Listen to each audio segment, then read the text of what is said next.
Welcome to Virtual Learning Network. This is session number 1 of Production and Operations Management.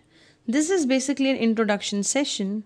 Now, various topics to be covered in this session are introduction, production process, production system, production as in heart of management, production as an organization function, production as management function, objective of operations management, scope of production management, decision making in production management, production organization, historical evolution of production and operations management, present day scenario, approaches to production and operations management, productions and waste, factors for improving productivity, and production system and environment. So now let's get started. First of all, the introduction of production. Basically production and operations में बहुत slightly difference होता है. Let us try to understand first what is a production. Production वो procedure है, वो conversion process है जिसके through हम गिवन इनपुट्स को कन्वर्ट कर सकते हैं into desired outputs. It can be converted the various inputs like men, machine, material and so on materials which can be converted into desired output. The process of this conversion is production. Production may be defined as the conversion of inputs. जब हम inputs की बात करते हैं basically वो 6 M से हम उन्हें डिनोट करते हैं. There are basically 6 M's in input: men, machines, material, money, method and management. ये सारे इनपुट्स फाइनली जब कन्वर्ट होते हैं into desired output through the process of transformation. This entire process is known as production. अब जो output है हो सकता है वो पर्टिकुलर गुड हो या फिर सर्विसेज हो. लेट्स से फॉर एग्जांपल अगर एक कंपनी है जो मोबाइल फ़ोन्स मैन्युफैक्चर कर रही है, सो they will be procuring all the inputs required for production and finally एक प्रोडक्ट प्रोड्यूस हुआ है which is a mobile. Now product is tangible in nature, you can touch it, you can see it. Whereas services for example अगर आप bank में जाते हैं, आप जो भी काम करवा रहे हैं बैंक आपको कोई फिजिकल प्रोडक्ट नहीं देता, rather they are giving you the services. आप हॉस्पिटल जाते हैं, no physical product is being given to you but you are getting the services from hospitals. So basically जो प्रोडक्ट्स होते हैं वो टेंजिबल इन नेचर है, वेयर एज सर्विसेज जो हैं they are intangible in nature. So जब हम products की प्रोडक्शन की बात करते हैं this is basically called productions management. And when we talk about rendering of the services तो हम ऑपरेशंस मैनेजमेंट बोलते हैं. Though production and operation management usually इकट्ठे ही यूज़ किया जाता है. इस सेशन में जब भी हम प्रोडक्ट बोल यूज़ करेंगे मोर और less it will be meaning goods as well as the services. Now the good produce is for the manufacturing concerns. जैसे हमने डिस्कस किया जब भी गुड्स मैन्युफैक्चरिंग कंसर्न में प्रोड्यूस होते हैं, वेयर एज जो सर्विसेज हैं वो सर्विस ऑपरेशन यूनिट्स में रेंडर होती हैं. लाइक बैंक हैं, हॉस्पिटल्स हैं, रेस्टोरेंट्स हैं, इन सब जगहों पे सर्विसेज रेंडर की जाती हैं. Then the production process. First of all the inputs. Now inputs basically हमने जैसा भी देखा था कि 6 M's होते हैं. Now let us try to understand ये 6 M's हैं क्या. First is the man. जो भी ह्यूमन रिसोर्स चाहिए एक पर्टिकुलर बिजनेस कंसर्न को, जो प्रोडक्शन यूनिट है या फिर सर्विस रेंडरिंग यूनिट है, उन्हें जो भी ह्यूमन रिसोर्स चाहिए वो सारे लोग जिनकी हेल्प से वो अपना काम कर सकेंगे, all of these people are included under head man. Then materials, वो सारे रॉ मटीरियल्स जिनसे कन्वर्ट करके हम फाइनल आउटपुट प्रोड्यूस कर सकते हैं. देन मशीन्स, जिनकी हेल्प से हम ये प्रोसेसिंग करेंगे, जो कन्वर्जन है of raw material to the final products ये मशीन्स की हेल्प से होगा. देन मनी, जो फाइनेंशियल असिस्टेंस चाहिए, ऑब्वियसली आपको फंड्स चाहिए होंगे ह्यूमन रिसोर्स को हायर करने में, मटीरियल्स परचेज करने में, मशीन्स लेने में.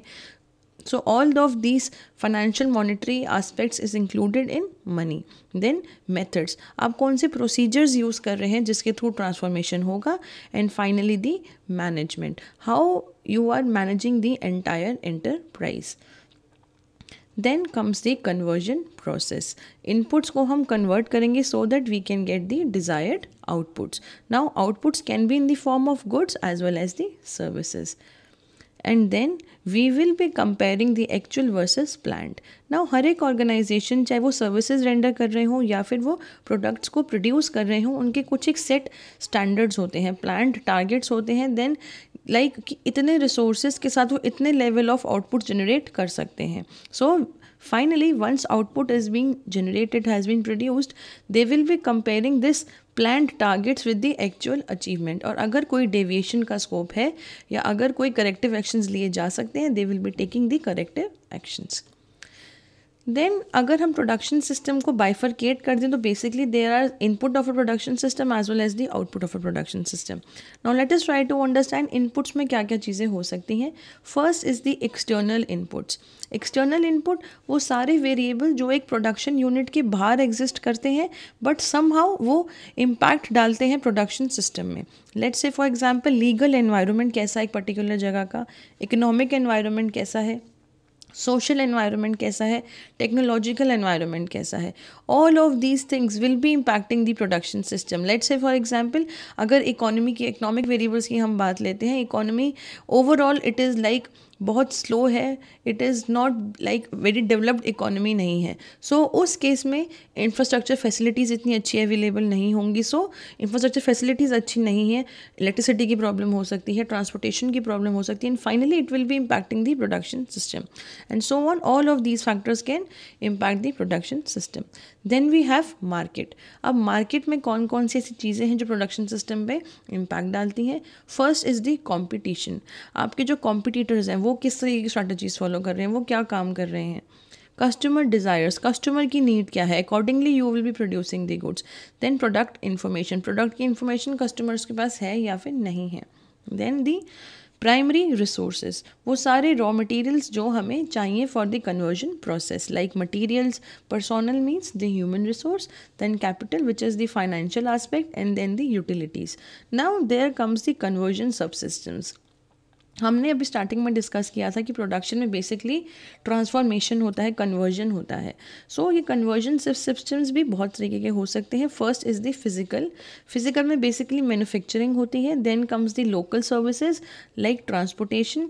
Then exchange services like retailers के पास जाता है so that they can finally send it to the customers. Then warehousing, insurance, and the government services of local as well as the state government. That was all about the inputs of a production system. Now if we talk about the outputs of a production system, output एक production system की दो तरीके के हो सकते हैं, direct as well as indirect. Direct जिनको हम एक्चुअली प्रोड्यूस करना चाहते थे. लेट्स से फॉर एग्जांपल अगर मैं मोबाइल्स प्रोड्यूस करना चाहती थी तो my direct product would be the mobiles. अगर हम बैंक में सर्विसेज रेंडर कर रहे हैं, my final direct services would be कि मैं कस्टमर्स को बैंकिंग फैसिलिटीज़ दे रहे हैं. बट इनडायरेक्ट आउटपुट क्या होते हैं? इनडायरेक्ट आउटपुट जो डायरेक्टली हम प्रोड्यूस नहीं करना चाहते थे बट डायरेक्ट प्रोडक्ट और सर्विसेज के साथ साथ जो बाय प्रोडक्ट्स प्रोड्यूस हो गए. Now it could be in the form of waste, it could be in the form of pollution and in technological advances. Now production is in heart of an organization. Basically जो production होता है it makes goods and services.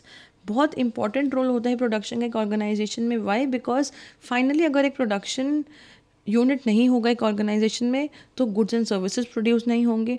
Goods and services produce नहीं होंगे तो उस case में business concern customers को कुछ भी ऑफर नहीं कर सकता. And if a business concern cannot offer anything to customers, it cannot survive because finally they cannot conduct their own business. So एक बहुत important role है production का. Production involves greatest employees and is responsible for large portion of the firm's asset. Production में maximum number of employees involved होते हैं और सबसे ज़्यादा funds जो हैं production में ही लगाए जाते हैं एक particular firm के.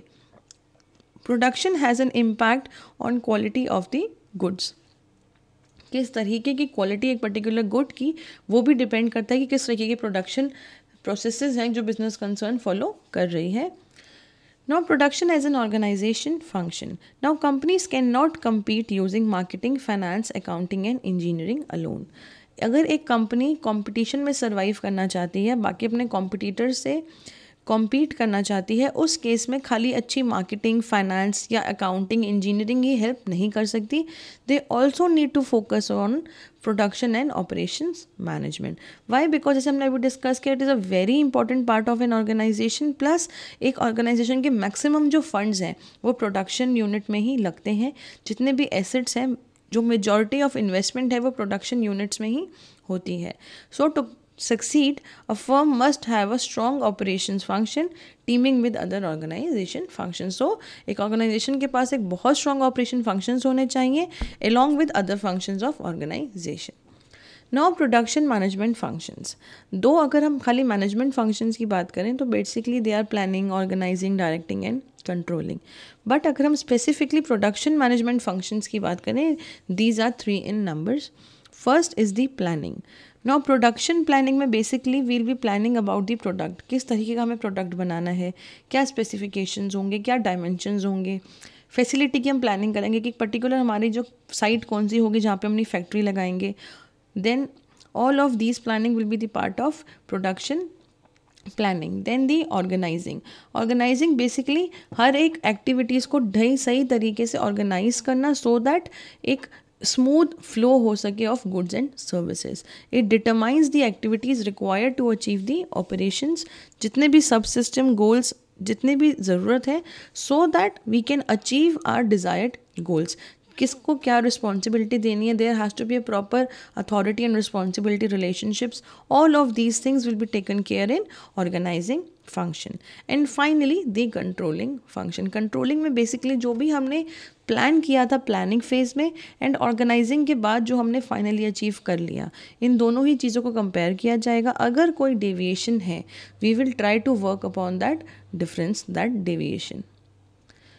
Then objective of production management. Now the main objective of production management is कि हम इस तरीके से goods and services को produce करें so that right quality of goods are available in right quantity at right time and at a minimum cost. So एक right quality होनी चाहिए, राइट क्वांटिटी होनी चाहिए, राइट टाइम होना चाहिए, प्लस राइट कॉस्ट होनी चाहिए. This is the main objective of production management. So basically उसके लिए हमें ऑप्टिमाइजेशन ऑफ करना पड़ेगा. आप जितने भी रिसोर्सेज हैं, जितने भी हमने 6 M's डिस्कस किए थे सेशन के स्टार्टिंग में, उन सब का ऑप्टिमल यूज़ होना बहुत ज़रूरी है. Then maximizing the use of manpower and machines. जितना भी आपके पास मैन पावर रिसोर्स है या फिर जितनी भी मशीन्स हैं, उन सब की जो यूटिलाइजेशन है वो आपने मैक्सिमाइज़ करनी है. प्लस जो वेस्टेजेस हो सकती हैं यूटिलाइजेशन से उसको हमने मिनिमाइज़ करना है. Then we need to ensure SQC. Now what is SQC? SQC stands for Statistical Quality Control. एक पर्टिकुलर प्रोडक्शन यूनिट में या सर्विस रेंडरिंग यूनिट में क्वालिटी कंट्रोल इंश्योर्ड है या नहीं, क्वालिटी के अकॉर्डिंग प्रोडक्ट प्रोड्यूस हो रहे हैं या नहीं, इसके लिए हम वेरियस स्टैटिस्टिक टेक्निक्स को यूज़ करते हैं. So this is basically known as statistical quality control. Then productivity के जितने भी डिसीजंस हैं we will be taking it with the help of quantitative techniques. Then what is the scope of production management? Basically 2 different kinds of activities are involved in production management. First is activity relating to designing or formulation of the production system. वो सारी activities जो related है production system के designing से या फिर उसकी formulation से. Other is activities relating to analyzing and controlling of production operation. Now first let us try to understand what is activities relating to production system designing. जब हम designing की बात करते हैं basically it include 6 different aspects. First is designing of tools and drawings. जितने भी tools की हमें ज़रूरत होगी उसका हम एक डिज़ाइन पहले प्रिपेयर कर लेंगे. देन कौन कौन से इक्विपमेंट की ज़रूरत होगी, how they will be developed, how they will be installed in that particular facility. फिर कितनी कैपेसिटी होगी एक पर्टिकुलर फैसिलिटी की कि वो इतने यूनिट्स ऑफ प्रोडक्ट प्रोड्यूस कर सकती है. देन फैसिलिटी लोकेशन, एक पर्टिकुलर जो फैसिलिटी है जो आपकी फैक्ट्री है वो कहाँ पे लोकेटेड होगी, ऐसी कौन सी लोकेलिटी है, ऐसी कौन सी साइट है जहाँ पे अपनी फैक्ट्री शुरू करना चाहते हैं. देन दी प्लांट लेआउट, अगर आपने एक साइट डिसाइड कर ली कि यहाँ पे आपने अपना फैक्ट्री शुरू करना है, फैक्ट्री के अंदर चीज़ें किस तरीके से अरेंज होंगी, that is basically plant layout. Then material handling systems, material किस तरीके से हैंडल होंगे एक बिजनेस यूनिट में. Then activities relating to analysis and control of production. जब हम एनालिसिस और कंट्रोल की बात करते हैं प्रोडक्शन फंक्शन, बेसिकली 2 डिफरेंट चीज़ें इसमें इन्वॉल्व होती हैं. First is the production planning, other is production control. Now what is the decision making process in production management? Now production and operations management involves both strategic and tactical decisions. Strategic decisions वो सारी strategies जो एक organisation को formulate करनी पड़ती है just to survive in a competitive environment. Strategic management basically it is the process of formulating, implementing and evaluating strategies to achieve organizational objectives. So basically strategic management एक process है जिसके through हम different strategies को बनाते हैं, implement करते हैं plus evaluate करते रहते हैं so that organization का जो भी desired objective है उसे वो achieve कर सकें. बहुत सारी डिफरेंट एग्जाम्पल्स हो सकते हैं स्ट्रैटेजिक मैनेजमेंट के. लेट्स से फॉर एग्जांपल अगर एक पर्टिकुलर बिजनेस कंसर्न ने न्यू प्रोडक्ट्स को डिज़ाइन करना है सो दैट वो लेटर ऑन उसको प्रोड्यूस कर सके, this is a strategic decision. Then कौन सी एक पर्टिकुलर फैक्ट्री को कहाँ लोकेट करना चाहिए सो दैट मिनिमम कॉस्ट इनकर करनी पड़ेगी, strategic decision. Then where to launch a new product development plan. All of these things are example of strategic management decisions. Now when we talk about strategic planning में कुछ 5 different steps involved हैं. First is the select corporate mission and major corporate goals. एक particular company का mission क्या है, what is the main reason उनके survival का, उनका main corporate goal क्या है, what is the main objective जिसको वो achieve करना चाहते हैं. First they will be deciding that. Then environmental scanning. हर एक बिजनेस यूनिट बेसिकली 2 डिफरेंट तरीके के एनवायरनमेंट को एक्सपोज होती है. First is the internal environment. Internal environment includes all the variables which are inside the boundaries of a business organization, जो उनकी अपनी बाउंड्रीज के अंदर ही हैं. Let's say for example R&D किस तरीके का है कंपनी का, प्रोडक्शन कैसा हो रहा है, फाइनेंसेस कितने अवेलेबल हैं, ह्यूमन रिसोर्स किस तरीके के अवेलेबल हैं. All these things are internal environment. But on the other hand we have external environment. वो सारे वेरिएबल्स जो एक ऑर्गेनाइजेशन की बाउंड्री के बाहर एग्जिस्ट करते हैं. So external environment basically it includes your sociological environment, your technological environment, economical environment, political environment, international environment, natural environment. All these things इन सब का भी एक impact पड़ता है एक organization में. So they need to scan all of these resources. Then they will finally formulate the strategies. Now जैसे ही एक particular business concern environmental scanning करती है, they can identify कि उनकी अपनी strength क्या है, weaknesses क्या है, plus external environment में कौन सी opportunities हैं और threats हैं. Now strategy formulation में business concern अपनी strength में और अपॉर्चुनिटीज़ में एक सिंक मेंटेन करते हैं सो दैट उनका जो भी मेन कॉर्पोरेट गोल है वो उसको अचीव कर सकें. Then finally they will be implementing the strategies and after the implementation we will be evaluating कि जो हमने फर्स्ट स्टेज पे जो भी कॉर्पोरेट गोल सेट किए थे whether we were able to achieve them और not. Now decision making in production management. There are various kinds of decisions involved in production management. So some of them are listed here. First is the operating decisions. Now operating decisions are necessary if the ongoing production of goods and services is to satisfy market demands and provide profit. अगर एक particular business unit ने जो भी ongoing production चल रही है goods and services की वो उसे कंटिन्यू करना चाहता है सो दैट मार्केट की जो डिमांड है उसको सेटिस्फाई कर सके, this is basically the operating decisions. Like कितने फिनिश गुड्स जो हैं आपने इन्वेंट्री की तरह अपने पास रखने हैं, कितना overtime next week worker से कराना पड़ेगा सो दैट जो प्रोडक्शन है वो हैम्पर ना हो. All of these things are operating decisions. Then we have control decisions. Now these decisions concern day to day activities of worker. जो day to day operations हो रहे हैं वर्कर्स के, it could be related to the quality of the product and services, production किस तरीके से हो रही है, ओवरहेड कॉस्ट कैसी है, मशीन मेंटेनेंस कैसे होगी. All of these things these are basically included in control decisions. Now there are various examples of control decisions like अगर आपकी स्टैंडर्ड लेबर कॉस्ट कितनी होनी चाहिए for a new product, preventive maintenance जो activities हैं अब वो एक पर्टिकुलर पीरियड में कितनी बार करवाते हैं, क्वालिटी कंट्रोल एक्सेप्टेंस क्राइटेरिया क्या है, this is all are control decisions. Then there are various other decisions also involved in production management. First is the product design. एक पर्टिकुलर जो प्रोडक्ट है उसकी क्या क्वालिटी होनी चाहिए, क्या finally what will be the customer value अब customer will be getting if that product is being purchase by a customer.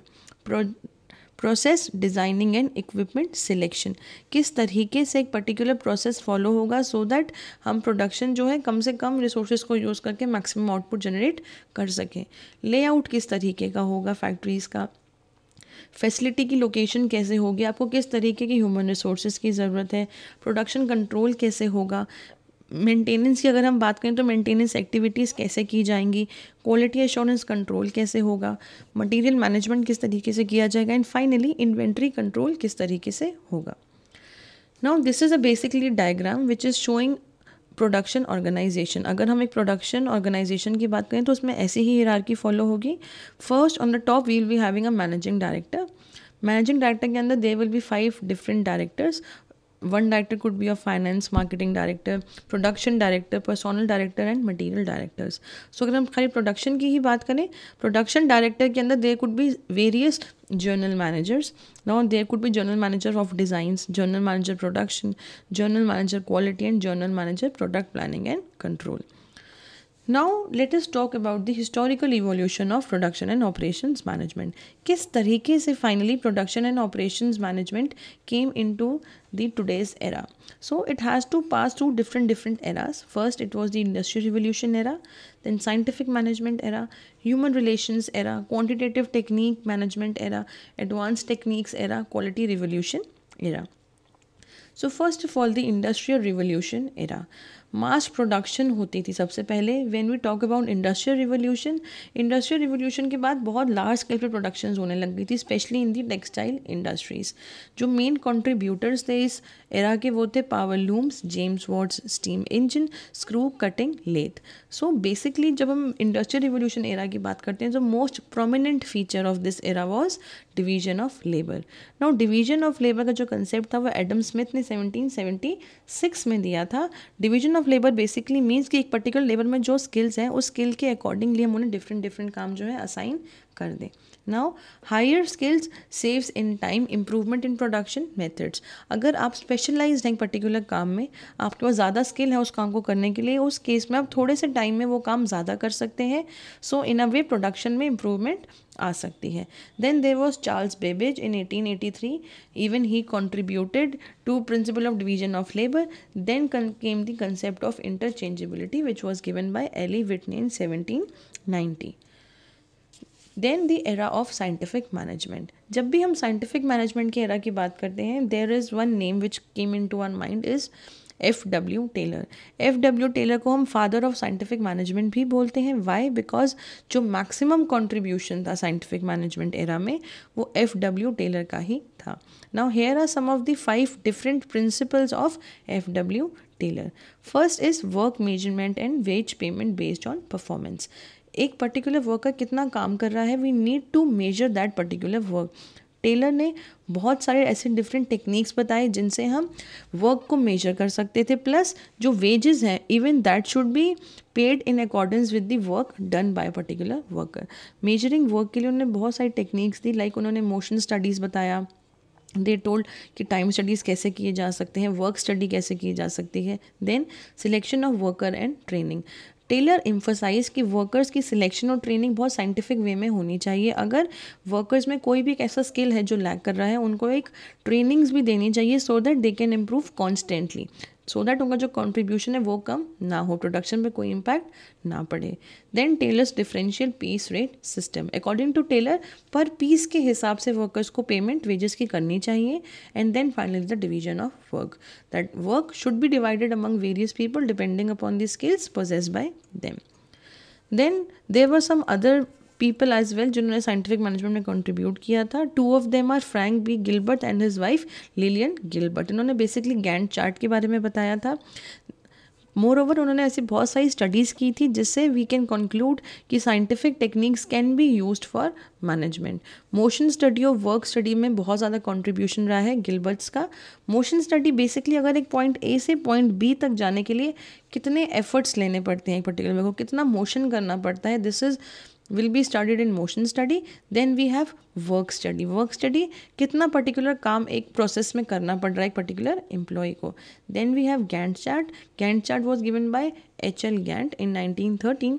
Basically Gantt chart हमें बताता है कि पर्टिकुलर एक्टिविटीज़ कितने टाइम हॉराइजन तक कंटिन्यू करेंगी या फिर कितना टाइम ऑलरेडी हो चुका है उन एक्टिविटीज़ का.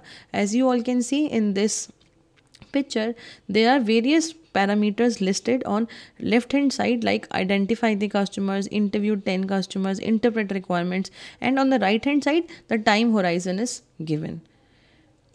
Then the era of scientific management. Now there were some other people as well who contributed. First was the Emerson ने एक efficiency plan दिया था for the payment of wages. Then EOQ formula given by Wilson. Then we have W. Stewart's control chart of statistical quality control. Then we have Henry Ford's developed the mass production on conveyor assembly line. Then came the era of human relationships.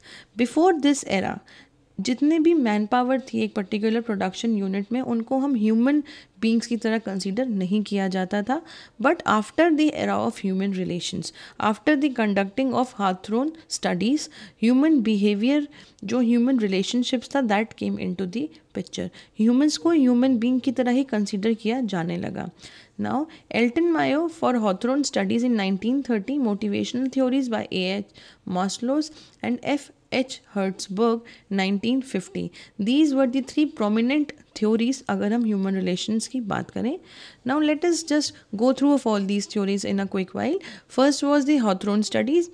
Elton Mayo ने ऐसे बहुत सारे experiments conduct किए जिससे we can see कि अगर कोई भी ऐसा फैक्टर है जिसका इम्पैक्ट पड़ रहा है ह्यूमन बींग्स पे in the working organization. Then there was a Maslow's ने एक हिरार्की ऑफ नीड्स दी थी कि अगर वो नीड्स को हम फुलफिल करते हैं person can get motivated. Then F Herzberg ने 2 फैक्टर थ्योरी दी थी.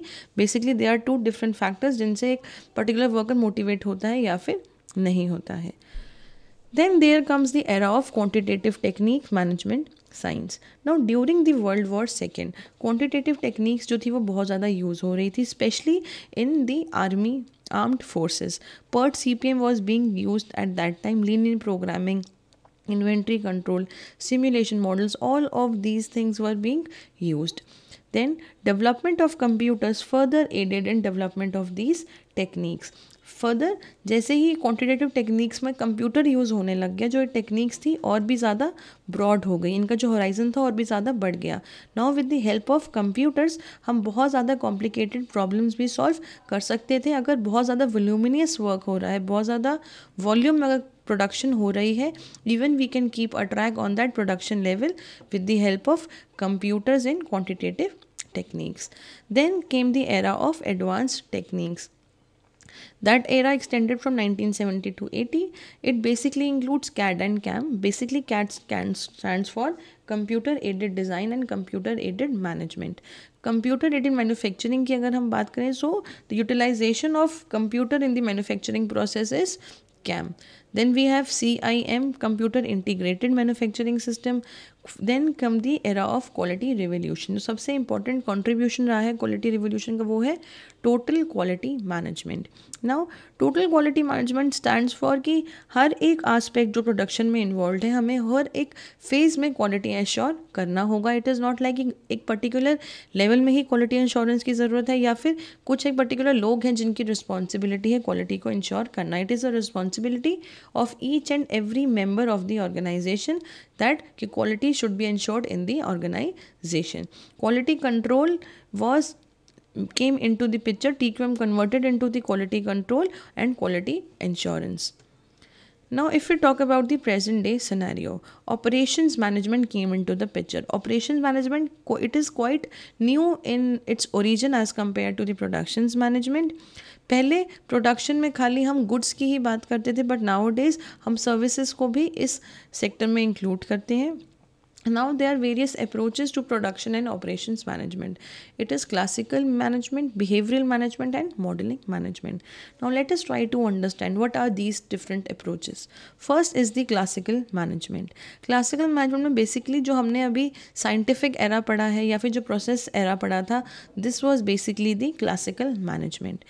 Then if we talk about the behavioral management, जो human relationship era है या फिर जो behavioral sciences हैं, वो सारे theories जो human behavior से deal करती हैं, that is basically the behavioral management and modeling management. Now modeling management includes the decision making model, mathematical models या फिर system management models. Now there could be various production models. अगर हम system models की बात करें, there are 4 different types of models. First is the verbal model. Verbal model basically वो model जिसमें हम words के through production के बारे में कोई problem solve कर रहे हैं या फिर particular situation को समझने की कोशिश करते हैं. Let's say for example अगर आप कोई book पढ़ रहे हैं, that is an example of verbal model. Then schematic model, schematic model जब हम कोई ग्राफिकल रिप्रेजेंटेशन के थ्रू कुछ चीज़ जो है रिप्रेजेंट कर रहे हैं related to the production problem, let's suppose कोई ग्राफ ड्रॉ किया गया है या फिर कोई चार्ट्स दिखाए, for example the bar chart. Then iconic models, architectural models of new buildings, highway engineering replicas जो बनाई जाती हैं. Then we have mathematical models, जितने भी variables involved हैं अगर उनके relationship को हम mathematical expressions के through describe करते हैं, represent करते हैं, that is basically an example of mathematical models.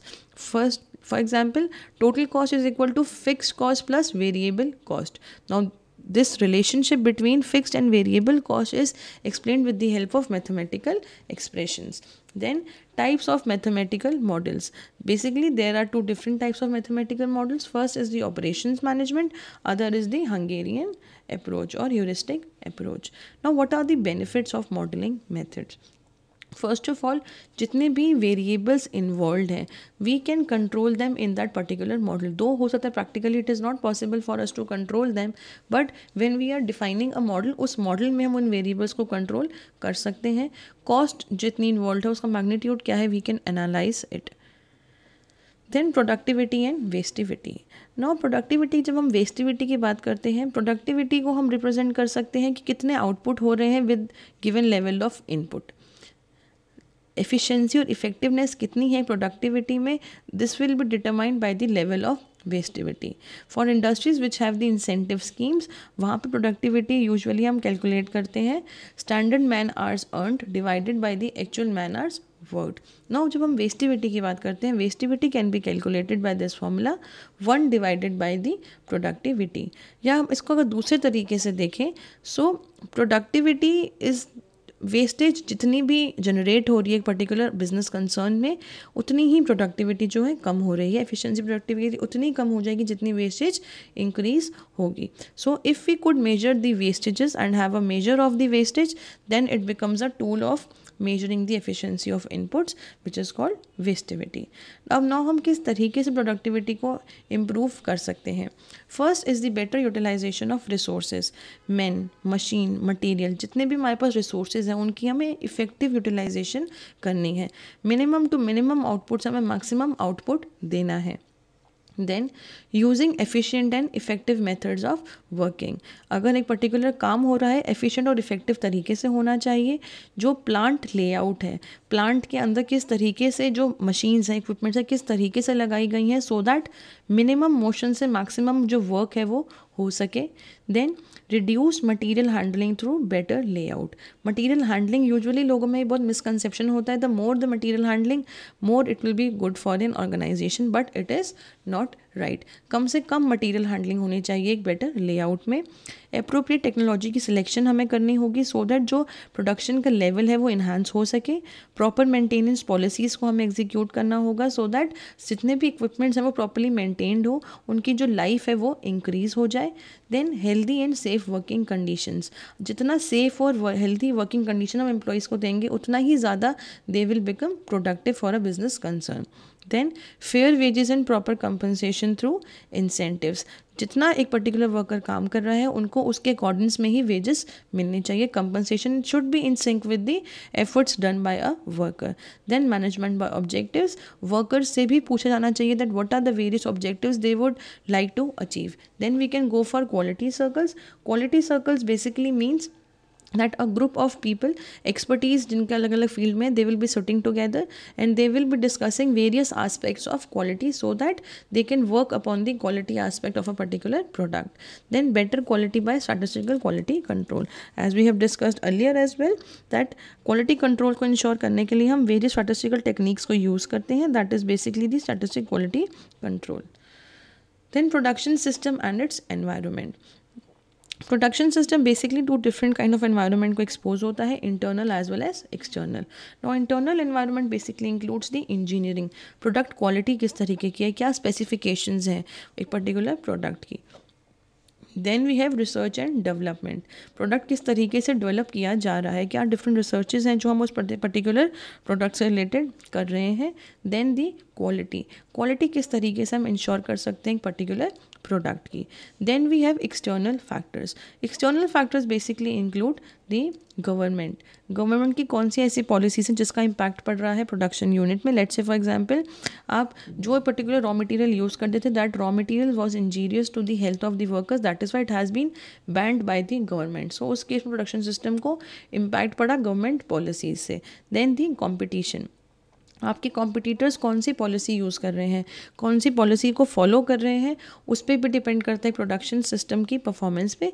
Let's say for example Coke and Pepsi are the two major competitors. अगर कोक ने एक नया फ्लेवर निकाल दिया of let suppose mint, so Pepsi की सेल्स पे उसका इम्पैक्ट पड़ेगा.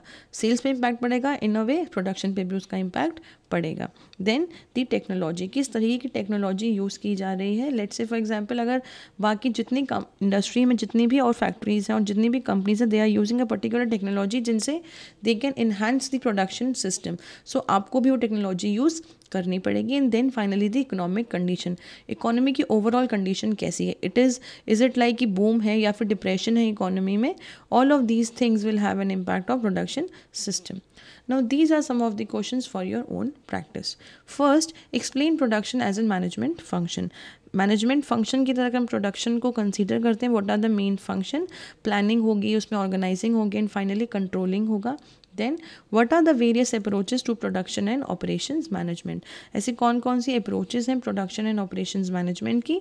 Then explain the decision making process involve in production management.